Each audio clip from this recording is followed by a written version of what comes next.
So I'm actually interested in taking these patients and putting thermodilution blood flow probes right over these areas in question, and so we know we've got them. So we can see, have we increased flow? Are we jacking up blood pressure and there's no effect on flow? Angiograms are good, and we do, timed perfusions, or, peak flow times, or otherwise, looking for adequacy of collaterals. All that shows me is adequacy of the dye needing, getting there in some time frame. It doesn't tell me whether, this being the issue certainly in traumatic contusions, and the question again, is it a lack of supply, or are these things just turned off and want to be left alone? It doesn't matter how much you supply them, mitochondria are damaged and not working.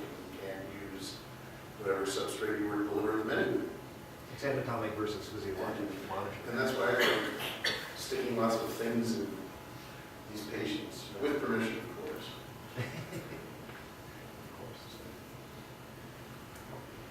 Should we do a vasospaasm case and that's all today? That's fine. You saw both of them. Which one do you think would be? It depends on which portions or things that people want to. Right here, I sort of put various things together in different ways. Well, this was the whole.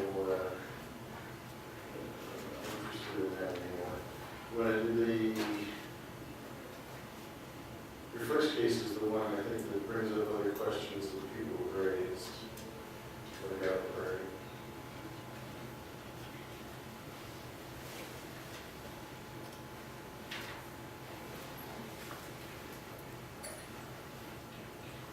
That just means that I'm boring.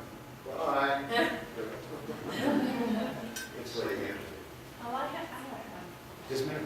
On the Takotsubo, if you can't raise their blood pressure, is that what you were saying? Well, I've done all sorts of things. I've tried all sorts of interesting drugs. We have stuck balloon pumps in these patients. We're treating them just like global stunted myocardia. I know talking to Tom Black at Russia, I'm not the only one who's done this sort of thing. Then you get into all sorts of really interesting nursing issues, brain issues. Cardiology nurses are a lot safer with a 4-to-1 balloon pump than my nurses are. And so that it's always a big hog time for that. We've also looked, people want to say, well, it slows down cardiac performance and cold pain. If we can watch what's happening, it doesn't get any worse. We try to suspend animation, try and freeze them. Therapeutic hypothermia during the time. As long as things don't get any less manageable. And then all these various drugs, and those recently they'll tolerate dopamine or a phosphodiesterase inhibitor like Milrinone, great. If they drop their blood pressure, it's because they vasodilate more than they get squeezed. And if we have to do that plus, norepinephrine plus vasodilation. That's why I said I love this field because there's so little, so little data. It's like, nobody can say, well, you're wrong. Yeah. It's great.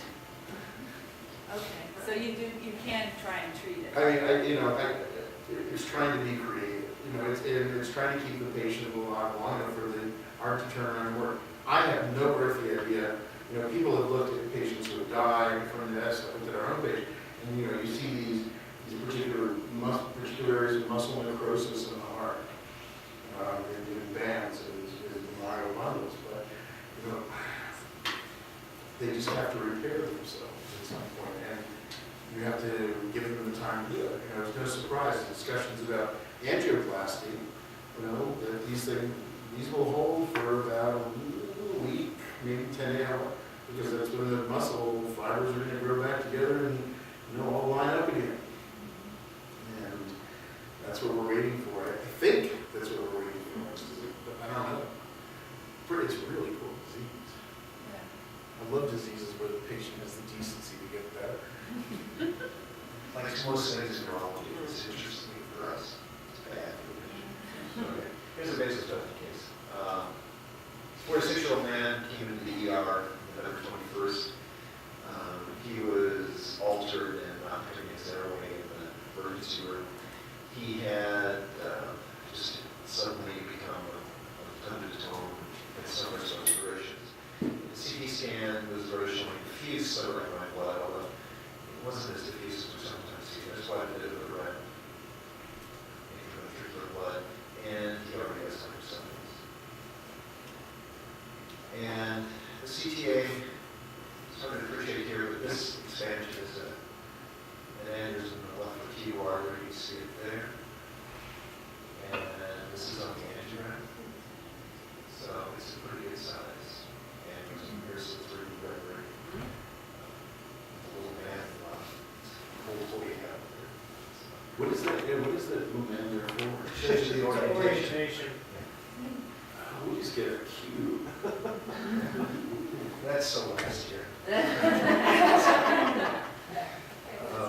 So this one, Dissecting pseudoaneurysm. Probably a dissecting pseudoaneurysm. probably, no. So it was successfully coiled by Dr. Shea. Well, how was it coiled though? Was this vertebral sacrificed? No. Or was the aneurysm just coiled? You can see here's the vert.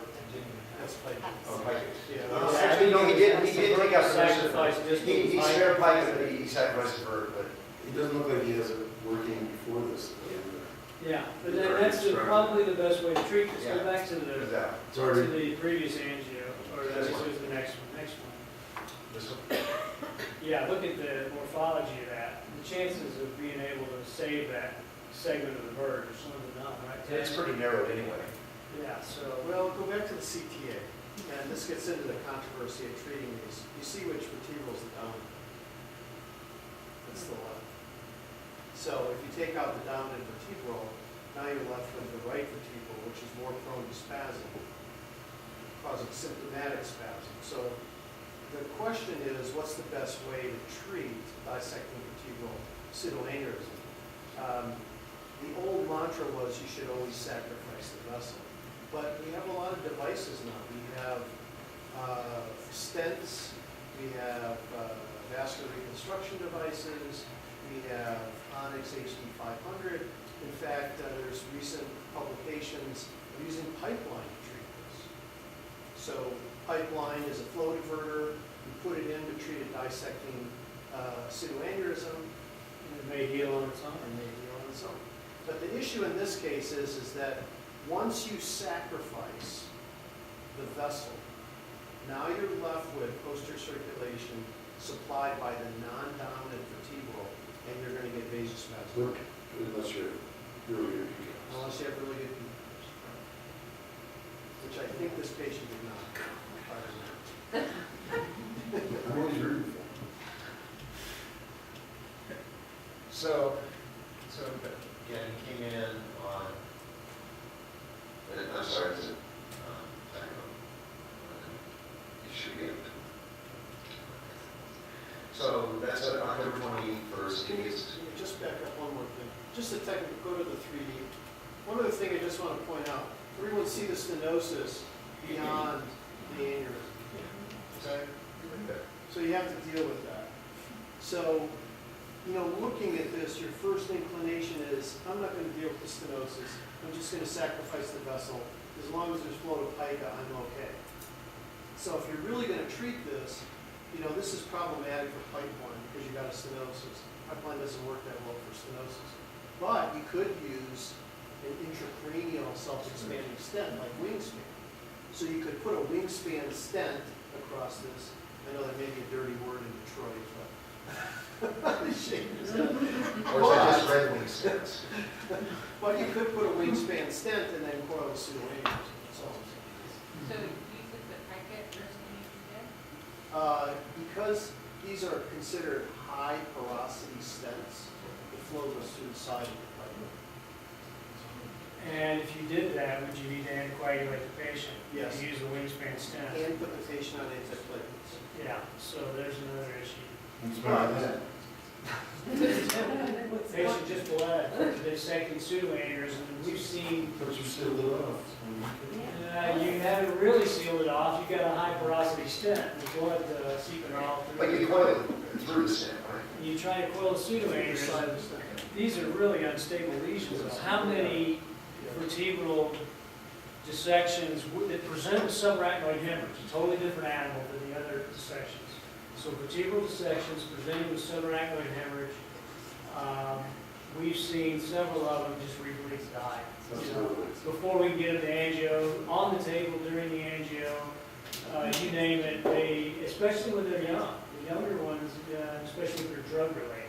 But the other thing, Cocaine and Well, you amphetamine want induced. to know one that sticks in my head is one that went through a whole bunch of rigmarole like that, anticoagulated. Went for, I don't remember exactly what the procedure, stopped the anticoagulation, just turned off the heparin like 45 minutes before whatever, and came back, stroked out. Took out the entire right side.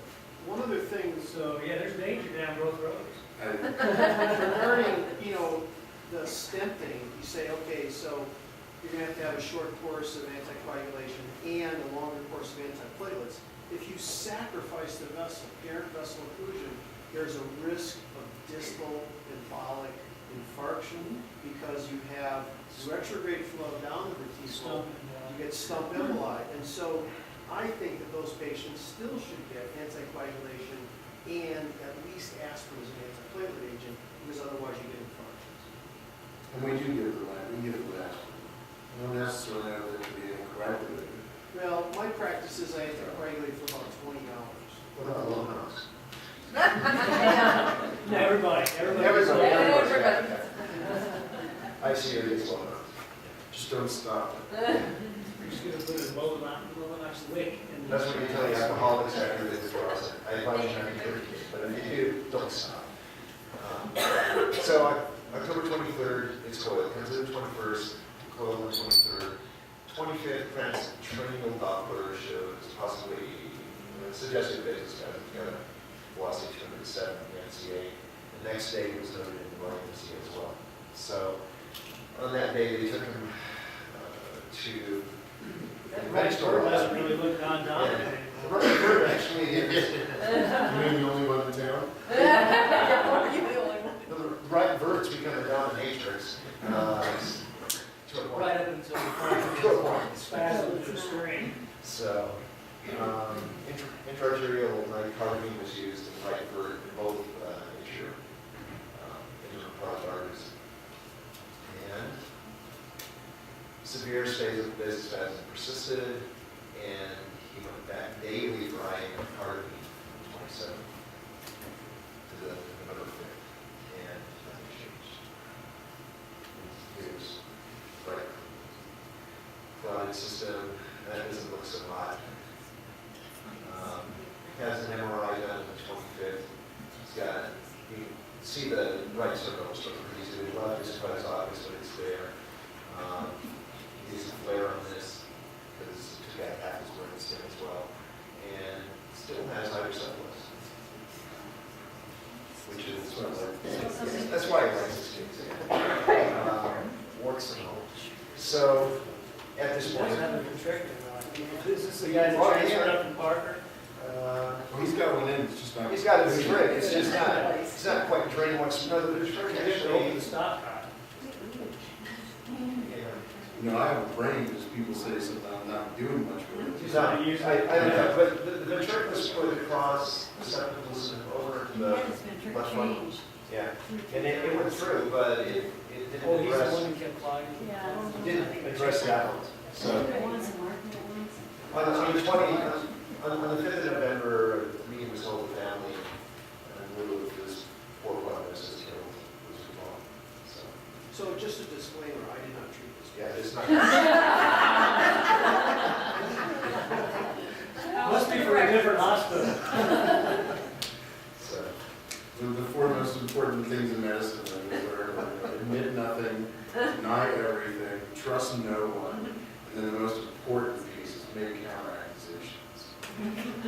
I thought it was the anesthesia was trying to plead the patient. Well, that's part of the, Oh, Cataract. We always let That's a them- corollary of the numbers. Even if they're not in the room, Right. especially if they are.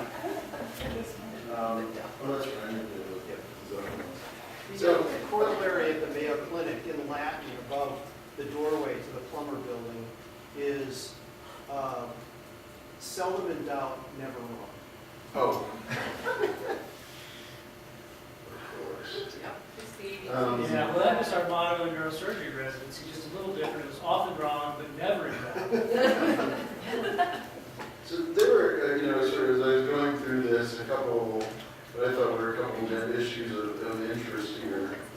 And so, as long as time permits, or patience, or, I've about had enough of y'all, I'm sure if I had enough today, right? Where, to sort of go over, so the issue here was, I saw, there are a couple things here, and they are, the issues that were in front of me were, here you have diffuse vasospasm, and this isn't just one artery. You saw the anterior circulation is involved. Well, this is just a mess. Hydrocephalus is unrelated. Yes, there's an external ventricular drain there, but the ventricles are trapped. This is a complete mess. And now you've got multiple infarctions, and particularly brainstem ischemia. I'd rather have brainstem hemorrhage. It looks worse on CT scan, right? But I get more of those people out walking around again than there's a brainstem ischemia. So, the other one that didn't, you want to show the other one? Are we doing that? What's our time? Well, it's supposed to go to 5, but we don't have to. It's completely up to you. Well, there's another one I'll just show is diffuse. You want to show the case? It's just I sort of lumped the issues together here.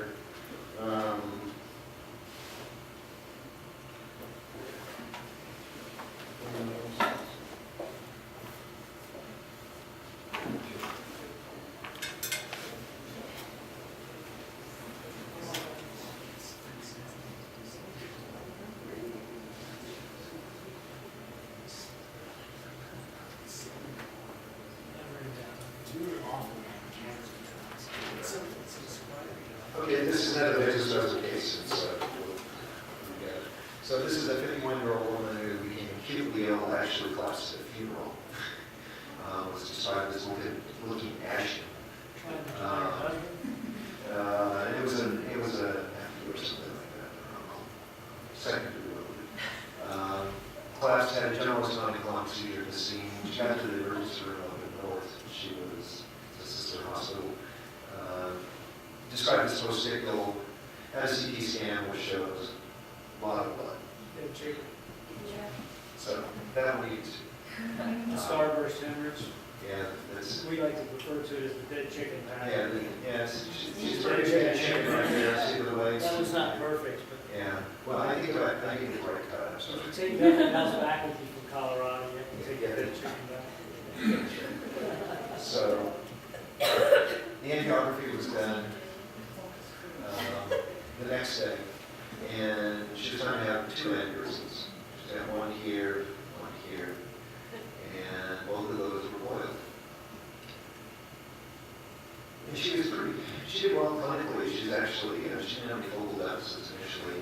She had TCDs done from January 19th to 28th, and then started seeing, those were all normal. On the 30th, we started seeing some changes, and here are the velocities.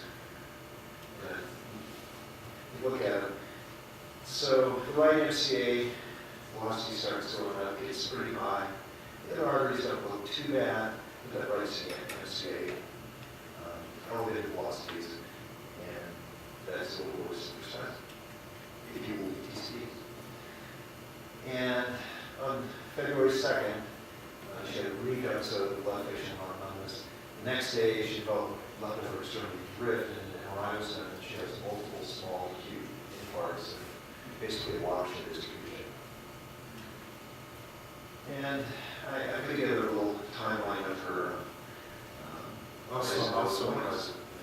Sorry. You want to finish that? No, Okay, hold on. what it is. So anyway, January Trying to 29th, read everything. weights about 74 kilos. Get down to February 5th, she's down to 69 kilos. Eyes and nose, down 2 liters, down another liter. up a bit, down another couple, 3 liters. Blood pressures started dropping in here, and they're, I don't know, statistically significant, it appears to be a correlation. What I could figure, this is, and this is occurring, starts occurring about 4 to 5 days after her hemorrhage. Right. 4th day. So, that's, yeah. So,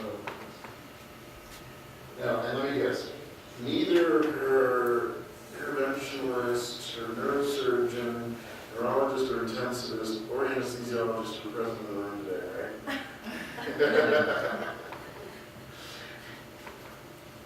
Who selected these guys? Yeah. Smart move. Well, if everything goes right, what do you learn? Well, the reality is, when certainly you do an M&M, you know, everybody's like, well, you know, this is Dr. Smith's kid, you know, he's not here today, you know, skip it. No, it's like, he's not here today, let's add him, you know.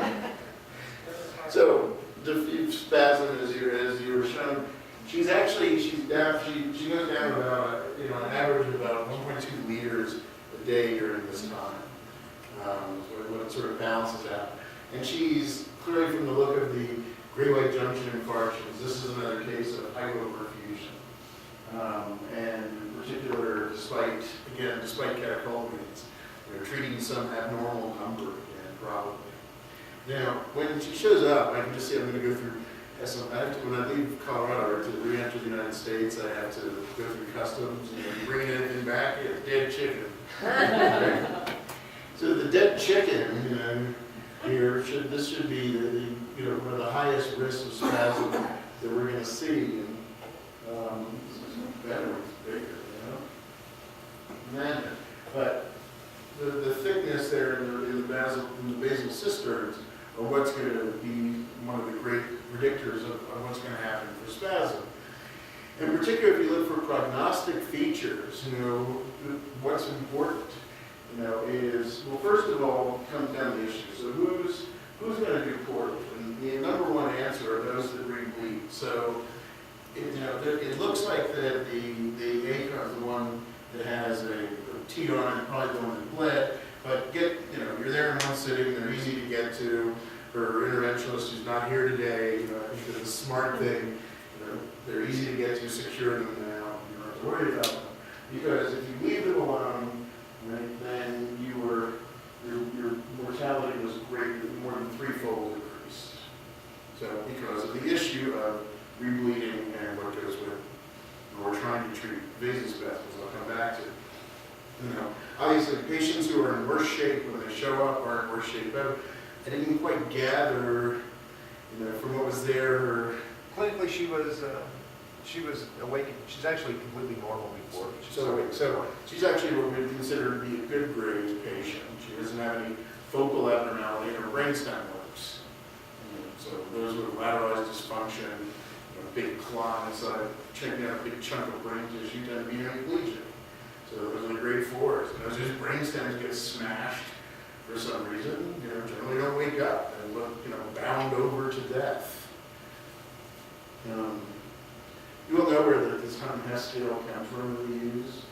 If not, I like the medical history here. So Hunt-Hess were actually two general surgeons originally, you know, trained, and they were looking back in 1968 in Cincinnati, the way that you treated an aneurysm in the land of the great Mayfield. You know, you stuck them, because what did we learn? We learned from the English experience in the Kizik that if you know, something weird happened, and a bunch of patients were dying in the first 3 weeks when we went to the OR at different times. And that they did much better if they survived the first 3 weeks and then went to the operating room. And then we figured out that this was vasospasm, you know, they were underperfusing brain, and so we were, you know, sort of taking them to the slaughterhouse, as it were. One of the few great randomized trials. Right? Don't do this. And so what they were looking at is when they were finally ready to take them to the operating room, what was the chance that they were going to do well? So we looked for it. So we took this scale that was actually applied later on, preoperatively, essentially to assess anesthetic risk for patients getting aneurysms clipped, and we now apply it right up front. So when we say, oh, well, they all do, well, I'm not so sure, but just so you know where it came from when we use it. Surprise, surprise, older patients do worse than younger patients. And that cutoff may be somewhere in around 70. It may be 75, it depends how various, and somebody in the Office of Human Research Protection feels at a given time, who they're allowing into studies. Initial systolic pressures, again, that's sort of a J kind of shaped curve, but there were good ones and bad ones. And then aneurysm size, being the other thing that was clear, giant aneurysms were worse than that had ruptured, were worse than those that had not. Bigger was not always better. Right? And then we have this, what makes this so fascinating is that in the first days of natural history, says, that we're going to have this chance of rebleeding, so we secure the aneurysm, and that somewhere in here, this risk of vasospasm starts to increase such that by days 4 to 11, in fact, if we take patients to the operating room during those days, the undue excess mortality is insane. And I will say that colleagues I have worked with, every time we have tried to prove the VA cooperative study wrong on the timing of aneurysm surgery, it's been right, and it's unfortunate. So we've learned, they were right, those are bad times to operate on when they're the highest risk for spasm. The other thing is always these patients with, quote, early spasm, and I blame us, we just don't get a good history. They actually bled before. That's our fault. So these are the two big early complications that kill people. I should probably put seizures in there as well. Seizures, we've never shown individual seizures to alter outcome in aneurysmal hemorrhage, but we have so much as you described earlier as single. Patients in status epilepticus, on the other hand, clearly do worse. So you described waking up from the seizures, so I'm going to take that as a single one. Do you use continuous EEG monitoring in your ICU? For patients who are goofy or out or suspicious or, yes. Any unexplained neurologic change, brain monitor? And then, exactly, unexplained, or they don't wake up and why aren't they waking up? Would you do continuous or do you do diagnostic? Is that normal? I like it left on there. I'm a firm believer in sampling error. And you have, what kind of device do you use?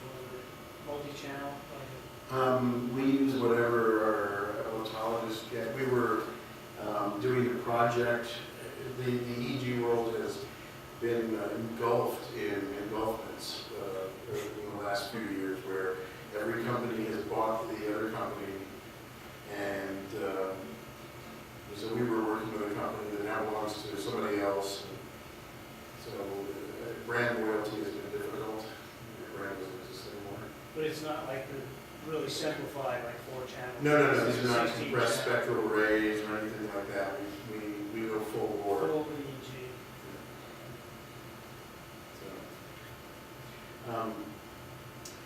So anyway, so hydrocephalus tends to be something really early, as you heard us bickering about before. Probably the number one treatable thing to get patients to wake up that we see. Patient with crabby barely wakes up. CT scan shows great big ventricles. Now we call it hydrocephalus because the clinical symptoms with big ventricles. Put a ventriculostomy in, drain the ventricles, unlike the ventriculostomy in the first case there. And voila, they wake up and everybody's happy and the birds sing. It's crossing into two having like a rabbit. Rebleeding, of course, is on fire. We're going to rebleed. Every time you rebleed, as went over this morning, is a new chance to die. And that cumulative risk goes up of your chances to die. You're much less prepared for it the second time than you were the first time and the third time, so on and so forth. Vasospasm, you spend enough time, and it's been beautifully laid out for you. Figure out that it's going to happen in about 2/3 of patients plus, a third are going to have symptoms, and unfortunately still about 1 in 9 are going to be maimed or killed by it. And then, so, as you mentioned, there's the early hydrocephalus, just this blood clot.